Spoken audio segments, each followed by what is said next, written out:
Hello students, last class में हमने acceleration due to gravity के ऊपर बात की थी। ठीक है, उसमें हमने एक फॉर्मूला देखा था जो था g small g equals to capital G M upon are square. ये फॉर्मूला अपन देख लिया था, इसी के आगे हम बात करते हैं अपन। ठीक है, ओके। तो small g equals to capital G M upon are square, ये हमने कल फॉर्मूला देखा था। और फिर हमने अर्थ के ऊपर लगने वाला एक्सेलरेशन ड्यू टू ग्रेविटी भी कैलकुलेट करा था, जो आया था अपना 9.8 मीटर पर सेकंड स्क्वायर। ये हमारी वैल्यू आई थी। ठीक है, अब मैं तुमसे एक बात पूछना चाहता हूँ कि ये जो वैल्यू है 9.8 मीटर पर सेकंड स्क्वायर, ठीक है, ये जो वैल्यू है क्या ये मून पे भी इतनी ही लगेगी? क्या मून पे भी एक्सेलरेशन ड्यू टू ग्रेविटी 9.8 ही होगा? नहीं। क्यों नहीं होगा?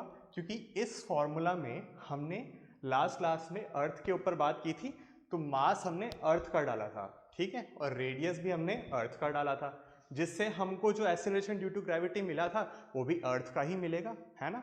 लेकिन यहाँ पे अगर हम मून की बात करें तो हम अगर मून के ऊपर एक्सेलरेशन ड्यू टू ग्रेविटी निकालना चाहेंगे तो हमें m की जगह मास ऑफ मून डालना पड़ेगा। सिमिलरली r की जगह रेडियस ऑफ मून डालना पड़ेगा।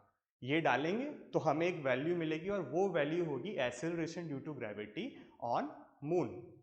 ओके, सिमिलरली हमें जिस भी प्लैनेट के ऊपर निकालना हो कि इस प्लैनेट का एक्सेलरेशन ड्यू टू ग्रेविटी क्या है, जैसे मार्स का, वीनस का, कोई सा भी प्लैनेट हो, हमें उसके बारे में पता करना है कि इस प्लैनेट पे एक्सेलरेशन ड्यू टू ग्रेविटी क्या है, तो हमें उस प्लैनेट का मास और उस प्लैनेट का रेडियस इस फॉर्मूले में डालना होगा।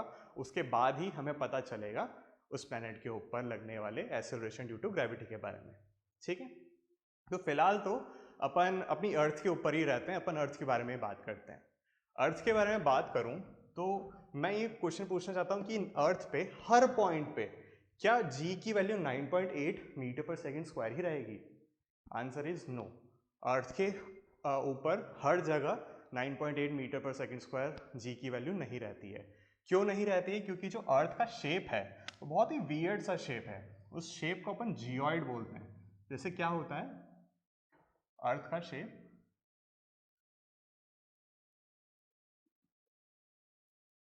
कुछ इस तरह सा रहता है। इसमें क्या होता है कि जो पोल्स हैं, ठीक है, वो थोड़े चपटे, थोड़े से फ्लैट से रहते हैं, जबकि जो इक्वेटर है वो थोड़े से बल्ज्ड आउट से रहते हैं। इससे क्या होता है कि जो सेंटर से डिस्टेंस रहता है सरफेस पे, जैसे अर्थ का सरफेस है ये, ठीक है, इस सरफेस से अर्थ की सेंटर तक का जो डिस्टेंस है वो पोल्स पे और इक्वेटर पे दोनों अलग अलग रहते हैं। डिस्टेंस जो कि इक्वेटर पे है वो थोड़ा ज़्यादा होता है एज कंपेयर टू डिस्टेंस जो कि पोल्स पे रहता है। ठीक है, अब इससे क्या होता है, जो स्मॉल जी की वैल्यू है ये वेरी कर जाती है।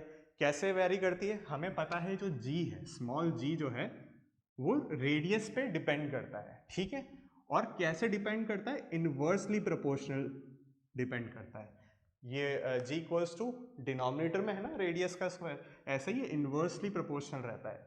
इसका क्या मतलब होता है कि अगर रेडियस बढ़ेगा तो एक्सेलरेशन ड्यू टू ग्रेविटी कम होगा, या फिर अगर रेडियस कम होगा तो एक्सेलरेशन ड्यू टू ग्रेविटी बढ़ जाएगा। इनवर्सली प्रोपोर्शनल रहते हैं एक दूसरे के।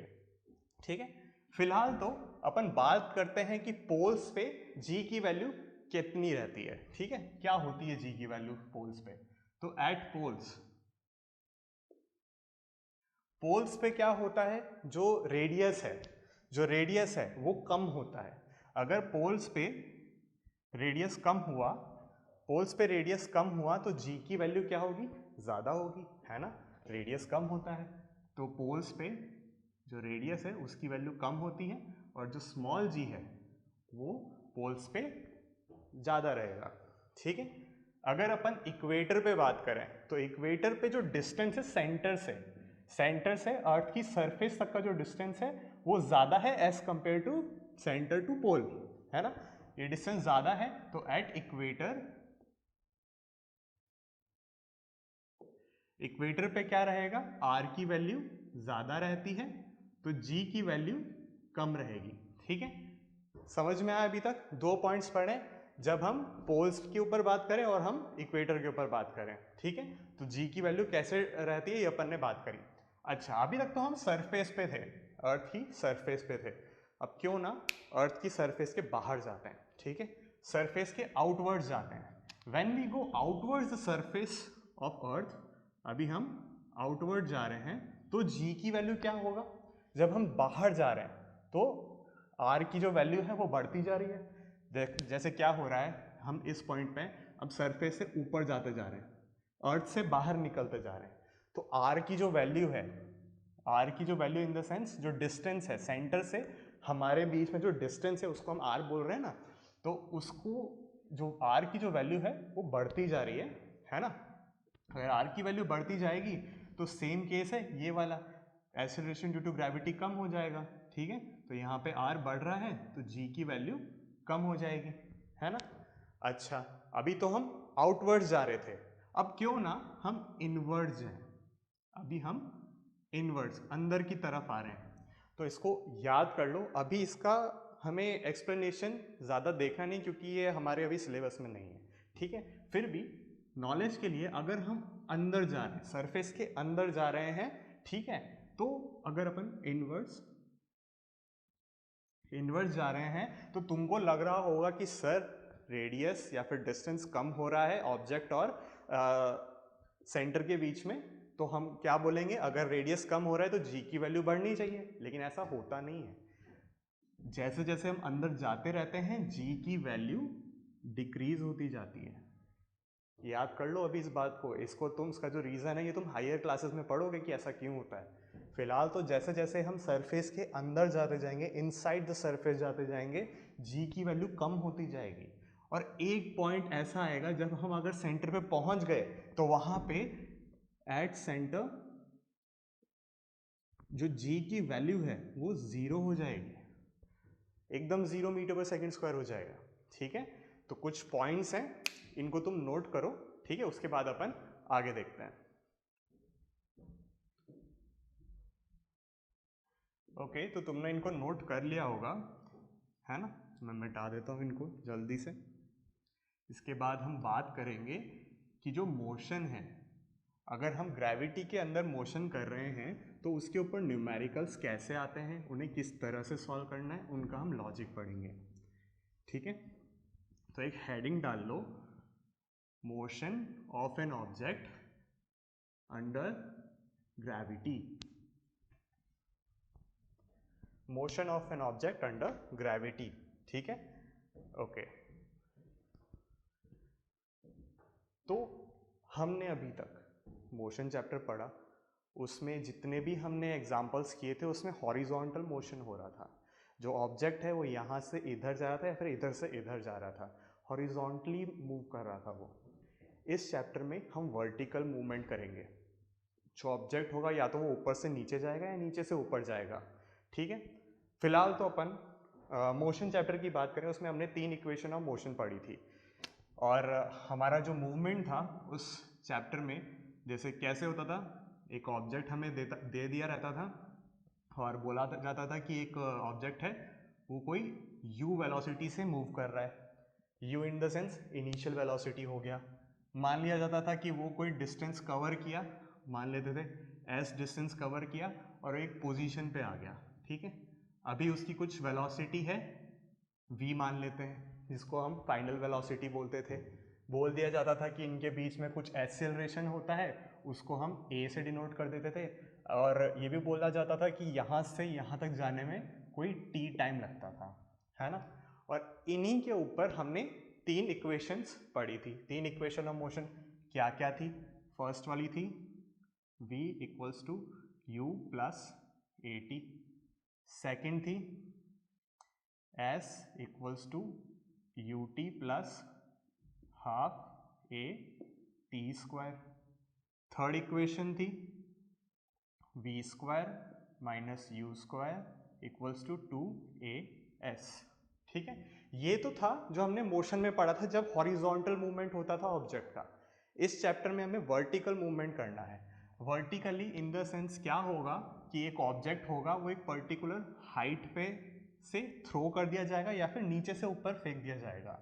जैसे एक पर्टिकुलर हाइट है, ठीक है, यहाँ से जो ऑब्जेक्ट है वो ड्रॉप कर दिया जाएगा, ठीक है, या तो ड्रॉप कर दिया जाएगा या फिर नीचे से ऊपर फेंक दिया जाएगा, ठीक है।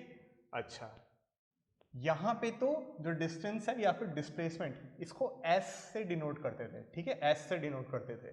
यहाँ पे इसी डिस्टेंस को अभी हमने वर्टिकली रख दिया है और एस की जगह हम इसको एच से डिनोट करेंगे, एच से डिनोट करेंगे, ठीक है। जो पहले एस हुआ करता था वो अब एच हो जाएगा। यहाँ पे ए यानी एक्सेलरेशन होता था, ठीक है, लेकिन यहाँ पे ए का काम कौन करेगा, एक्सेलरेशन ड्यू टू ग्रेविटी यानी जी का काम करेगा, ठीक है। तो पूरी इक्वेशंस, तीन की तीन इक्वेशन एज इट इज यही रहेगी, बस हम लिखने का तरीका चेंज कर देंगे। जो पहले एस था उसको हम हाइट बोल देंगे, जो ए था एक्सेलरेशन था उसको हम जी से रिप्लेस कर देंगे, जो कि होगा एक्सेलरेशन ड्यू टू ग्रेविटी। तो इक्वेशंस कैसी बन जाएगी, जैसे फर्स्ट इक्वेशन हमारी v equals to u plus a t थी, तो अब इक्वेशन बन जाएगी v is equals to u plus g t, ठीक है। सेकेंड इक्वेशन क्या है, s equals to u t plus half a t square, तो s की जगह हमने रिप्लेस किया h से, h equals to u t plus half g t square, है ना।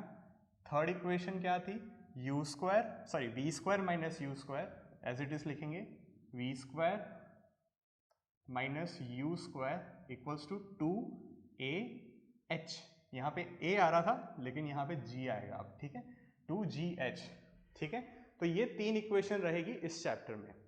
जल्दी से इसको नोट करो, उसके बाद अपन कुछ इंपॉर्टेंट पॉइंट्स देखते हैं।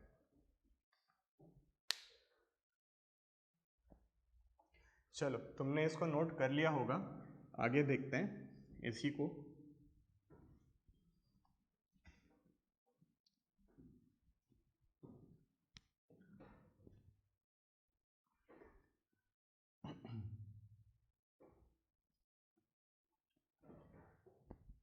देखो, अभी हम क्या कर रहे हैं, एक ऑब्जेक्ट को ड्रॉप कर रहे हैं। कुछ बातें ध्यान रखना, अगर हमने बोला है ऑब्जेक्ट को ड्रॉप कर रहे हैं और थ्रो करना दोनों अलग अलग बात होती है। ड्रॉप करने पे इनिशियल वेलोसिटी जो अपन u लिखते थे उसकी वैल्यू होगी 0, लेकिन अगर अपन थ्रो कर रहे हैं तो उसकी कुछ इनिशियल वेलोसिटी होगी, ठीक है, वहाँ पे उस केस में 0 नहीं होगी। अगर हम ड्रॉप कर रहे हैं तो इनिशियल वेलोसिटी जो है u की वैल्यू 0 रहेगी, ठीक है। सिमिलरली अगर हम कोई ऑब्जेक्ट है वो ऊपर की तरफ फेंक रहे हैं, ठीक है, ऊपर की तरफ फेंक रहे हैं तो वो एक पर्टिकुलर हाइट तक जाएगा, एक पर्टिकुलर हाइट तक जाएगा और वहां आने पे उस पर्टिकुलर हाइट तक जब वो पहुंचेगा उसकी जो वेलोसिटी है वो 0 हो जाएगी। ऐसा थोड़ी ना होगा कि हम ऊपर कुछ फेंकेंगे तो वो जाता ही चला जाएगा, कभी ना कभी तो रुकेगा, है ना। तो ये ऑब्जेक्ट मैंने ऊपर फेंका, कभी ना कभी किसी हाइट पे जाके वो रुक गया और इस हाइट पे उसकी फाइनल वेलोसिटी 0 हो जाएगी, 0 मीटर पर सेकेंड हो जाएगी। समझ में आ रहा है डिफरेंस। अगर हम ऊपर से ड्रॉप कर रहे हैं, ऊपर से नीचे ड्रॉप कर रहे हैं तो u की वैल्यू 0 होगी, लेकिन अगर हम नीचे से ऊपर फेंक रहे हैं, ठीक है, तो एक पर्टिकुलर हाइट तक आने के बाद वेलोसिटी 0 हो जाएगी जो कि अपनी फाइनल वेलोसिटी होगी। यहाँ पे u की वेलोसिटी कुछ होगी, ये 0 नहीं होगी जब नीचे से ऊपर तुम फेंक रहे हो, ठीक है। अच्छा, ये तो हुए दो पॉइंट, जब तुम ऊपर से नीचे फेंक रहे हो या नीचे से ऊपर फेंक रहे हो तो इनिशियल वेलोसिटी और फाइनल वेलोसिटी कब कब 0 हो रही है, ठीक है। आगे समझने से पहले एक पॉइंट देखते हैं। हमने मोशन में एक चीज़ पढ़ी थी कि जब अगर कोई ऑब्जेक्ट स्पीड बढ़ा रहा है तो एक्सेलरेशन पॉजिटिव होता था। जैसे एक ऑब्जेक्ट है जो 5 मीटर पर सेकेंड की स्पीड से चल रहा है, इसको हम u मान लेते कि इनिशियली वो 5 मीटर पर सेकेंड की स्पीड से चल रहा है। फाइनली 2 सेकेंड बाद उसने 2 सेकेंड लिए, ठीक है, 2 सेकेंड बाद उसने अपनी वेलोसिटी इंक्रीज करके 10 मीटर पर सेकेंड तक ले आया वो, ठीक है, 10 मीटर पर सेकेंड तक ले आया। अब मैं पूछूं कि एक्सेलरेशन क्या हुआ इस केस में, तुम बोलोगे जो एक्सेलरेशन होता है वो final velocity minus initial velocity upon time के इक्वल होता है। इसके अकॉर्डिंग तो जो फाइनल वेलोसिटी है अपनी 10 माइनस इनिशियल वेलोसिटी है अपनी 5 और टाइम है 2 सेकेंड्स, ठीक है। तो 10 माइनस 5 5 हुआ, 5/2 2.5 हुआ मीटर पर सेकेंड स्क्वायर। तो यहाँ पे क्या हो रहा है कि हमारी जो स्पीड है वो इंक्रीज कर रही है। अगर इंक्रीज कर रही है तो हमारा जो एक्सेलरेशन है वो पॉजिटिव आ रहा है।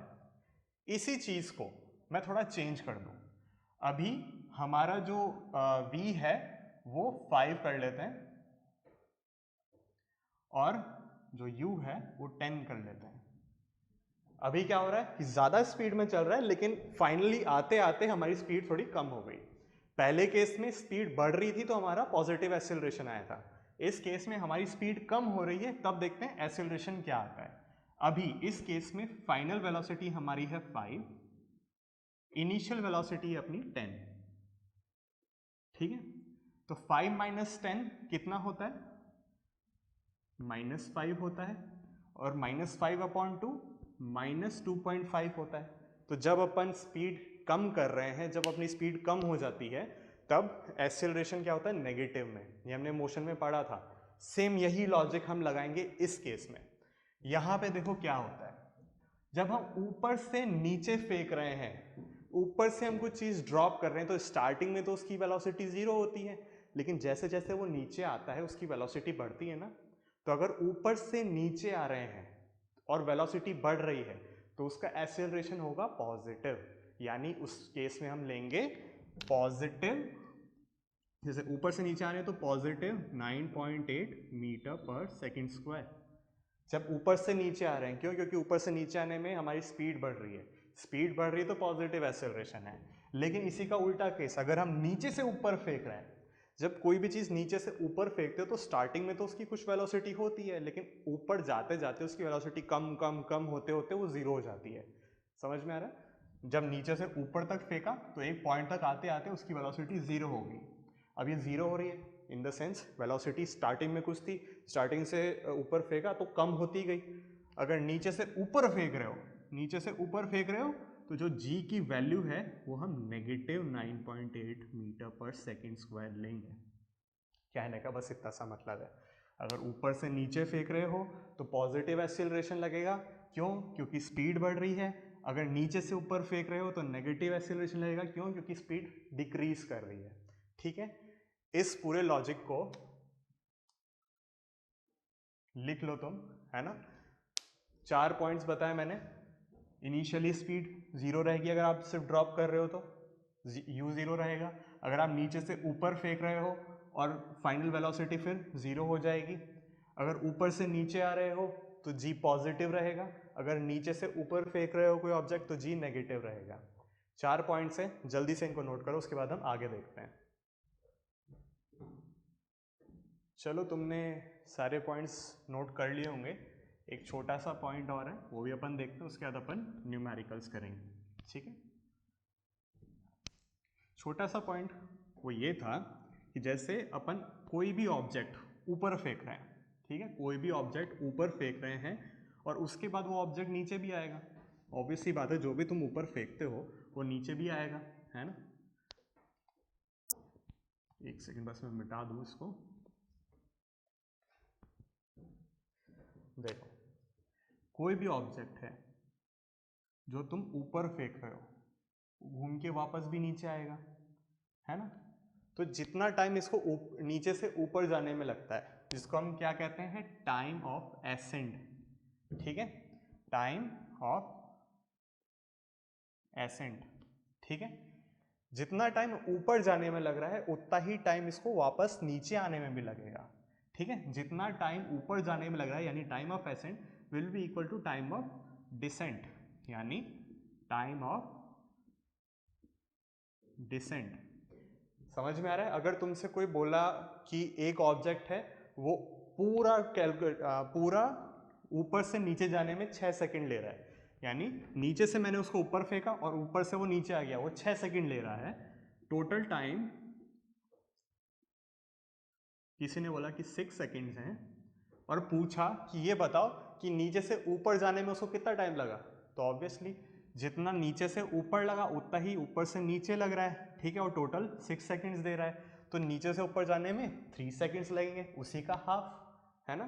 तो ये चीज़ भी नोट कर लो, ये काम आएगा न्यूमेरिकल्स में। इसके आगे अपन न्यूमेरिकल्स करेंगे, मैं बोर्ड रब कर दूंगा, ठीक है, इसको नोट कर लो। ठीक है, तो अभी अपन एक न्यूमेरिकल देखते हैं, बहुत ही इजी सा न्यूमेरिकल है। न्यूमेरिकल में बोला है a particle is thrown vertically with a velocity of 50 metre per second, what will be the velocity at the highest point of the journey. एक पार्टिकल है, मान लो ये एक पार्टिकल है, इसको ऊपर थ्रो किया गया है, ठीक है, ऊपर की तरफ थ्रो किया गया है, जिसमें इसकी वेलोसिटी 50 मीटर पर सेकेंड दे रखा है, ठीक है, ऊपर की तरफ थ्रो किया है इसको। A particle is thrown up vertically with a speed of 50 meter per second. What will be the velocity at the highest point of the journey? पूछा है कि हाईएस्ट पॉइंट पे क्या वेलोसिटी रहेगी, v की वैल्यू क्या रहेगी। हमें h नहीं दिया है, हमें बस u दे रखा है।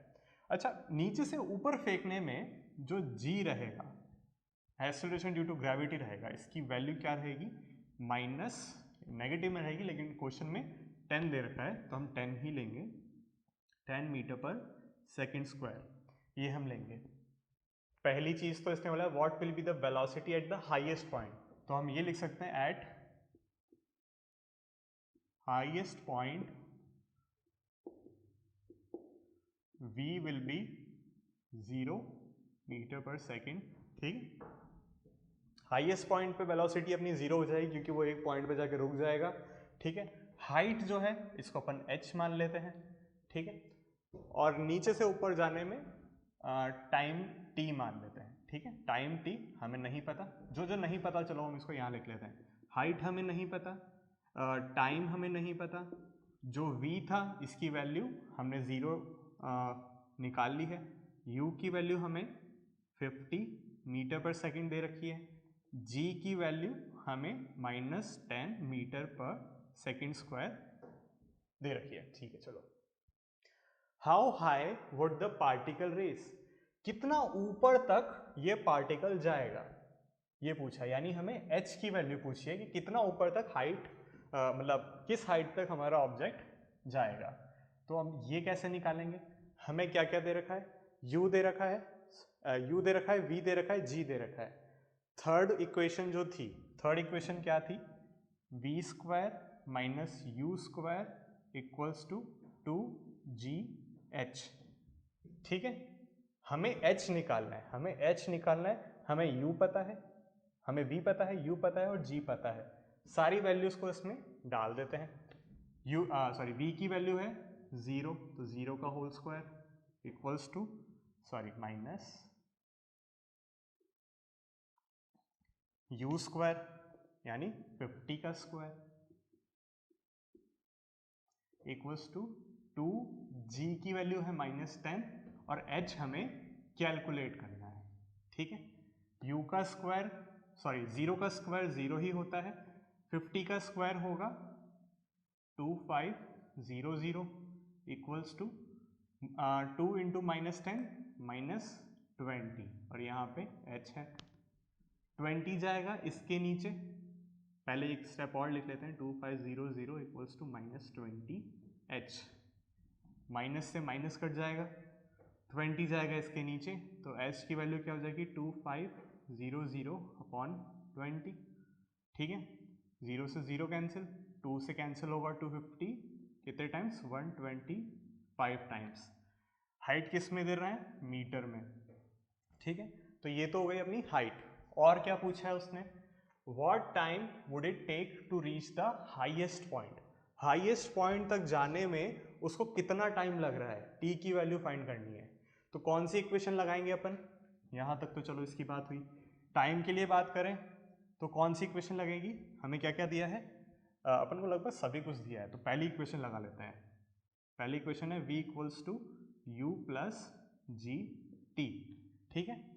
v की वैल्यू है 0, u की वैल्यू है 50 प्लस g की वैल्यू है -10 और टाइम हमें पता ही करना है।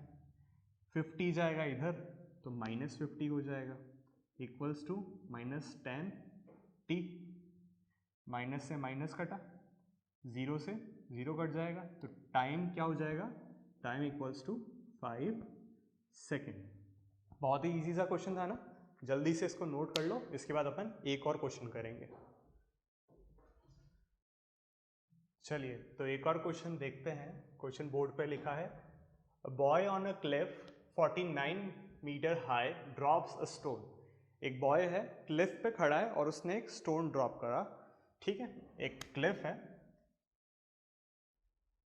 ठीक है, यहां से एक बॉय ने स्टोन ड्रॉप किया, स्टोन जो था वो नीचे ड्रॉप किया। हमें पता है जब हम ड्रॉप करते हैं तो इनिशियल वेलोसिटी 0 रहती है, ठीक है, और हाइट हमको दे रखा है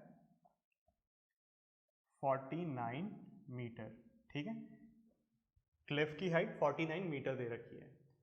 एक सेकेंड के बाद, after 1 second, he throws a second stone after the first. पहले स्टोन को उसने ऐसे छोड़ दिया, इसके एक सेकेंड बाद उसने दूसरा स्टोन नीचे की तरफ फेंका, उसने थ्रो किया, ठीक है। अगर थ्रो कर रहे हो, जैसे दूसरा जो सिनारियो है उसमें आप थ्रो कर रहे हो, हाइट अभी भी 49 ही है। दूसरे केस में जो हमारा पर्सन था, जो बॉय था, वो स्टोन को नीचे थ्रो कर रहा है, ठीक है, कोई यू वेलोसिटी से वो थ्रो कर रहा है, ठीक है। After 1 second later he throws a second stone after the first. They both hit the ground at the same time. With what speed did he throw the second stone? मतलब हुआ क्या, समझो क्वेश्चन को। पहले उसने एक पत्थर ड्रॉप किया, उसके जो पत्थर है फिर वो नीचे गया थोड़ा सा, उसी के ठीक एक सेकंड बाद उसने एक और पत्थर लिया और उसने नीचे थ्रो किया, इस बार किसी वेलोसिटी से उसे नीचे फेंका, जिससे क्या हुआ, जो पहला पत्थर था और वो जो दूसरा पत्थर था वो दोनों नीचे आते आते सेम टाइम पे टकराए, नीचे जमीन पे सेम टाइम पे टकराए, ठीक है, ये क्वेश्चन ने बोला है। और क्वेश्चन पूछ रहा है कि जो सेकंड स्टोन है जिसको तुम नीचे वेलोसिटी से फेंक रहे हो, उसकी वेलोसिटी की वैल्यू क्या है, जो u है उसकी वैल्यू क्या है, ठीक है। पहले तो अपन ये देख लेते हैं कि इसको ऊपर से नीचे आने में टाइम कितना लग रहा है, क्योंकि इसने टाइम का एक रिलेशन दिया है कि 1 सेकेंड बाद, तो हमको इसको भी तो यूज़ करना है ना। तो हम पहले तो देख लेते हैं कि इसको यहाँ से नीचे आने में कितना टाइम लग रहा है, और हमें पता है जब ऊपर से नीचे आता है तो g की वैल्यू हम पॉजिटिव लेते हैं और 9.8 मीटर पर सेकेंड स्क्वायर लेते हैं, ठीक है। अच्छा, हम टाइम देखते हैं, टाइम कैसे निकाल देंगे इसमें, ठीक है। इसका हमें एक फॉर्मूला पता है, सेकेंड इक्वेशन है वो हम लगाएंगे इसमें। फॉर्मूला है h equals to u t plus half g t square, ठीक है। हमें टाइम निकालना है, हमें हाइट दे रखा है, हमें u की वैल्यू पता है, हमें g की वैल्यू पता है।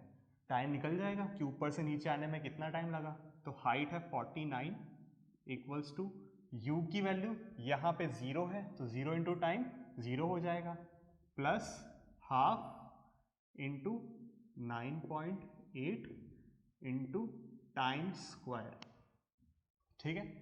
2 से 9.8 कटेगा कितने टाइम्स, 4.9 टाइम्स, ठीक है।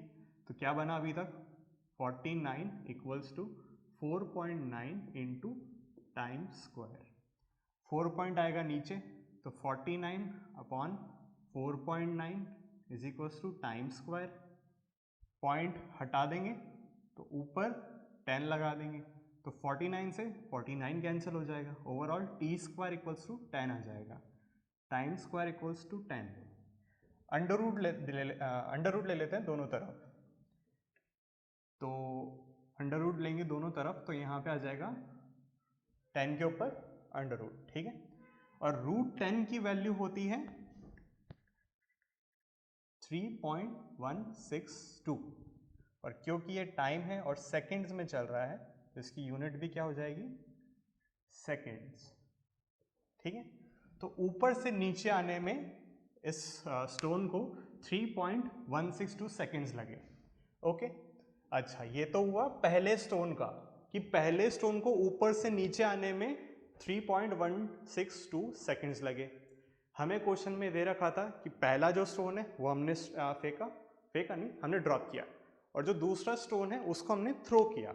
अब वो किसी स्पीड से नीचे आया और बोला है दोनों सेम टाइम पे ड्रॉप हुए, मतलब सेम टाइम पे ज़मीन से टकराए, यानी ऊपर से नीचे जो टाइम लगा इसको जितना टाइम लगा उससे 1 सेकंड कम इसको लगा। इतनी बात समझ में आ रही है, क्योंकि ये 1 सेकंड बाद फेंका गया था और सेम टाइम पे दोनों टकराए। तो क्या इससे पता चलता है कि इसका जो टाइम है ऊपर से नीचे आने में कितना टाइम लगा होगा इसको, t - 1 सेकेंड्स। अगर इस केस में ऊपर से नीचे आने में t सेकेंड्स लग रहे हैं, क्या कह रहा हूँ, ऊपर से नीचे आने में t सेकेंड्स लग रहे हैं, ठीक है, तो इसको ऊपर से नीचे आने में 1 सेकेंड कम लगेगा ना पिछले वाले केस से, ठीक है। तो यहाँ पे ऊपर से नीचे आने में इसको t - 1 सेकेंड्स लग रहे हैं। अब सेम इसमें हम सेकेंड इक्वेशन डाल देते हैं। कैसे होगा, h = ut + half GT²। h की वैल्यू हमें पता है 49 दे रखा है, ठीक है। u की वैल्यू हमें निकालनी है, t की वैल्यू है, अच्छा t की वैल्यू हमने देखी नहीं। यहाँ पे ऊपर से नीचे आने में इसको कितना टाइम लगेगा, t - 1, और हमने यहाँ पे t कितना निकाला था 3.162, यानी 3.162 - 1 सेकेंड्स लगेंगे इसको ऊपर से नीचे आने में, ठीक है। तो इसको माइनस करेंगे तो कितना आएगा 2.162 सेकेंड्स, ठीक है।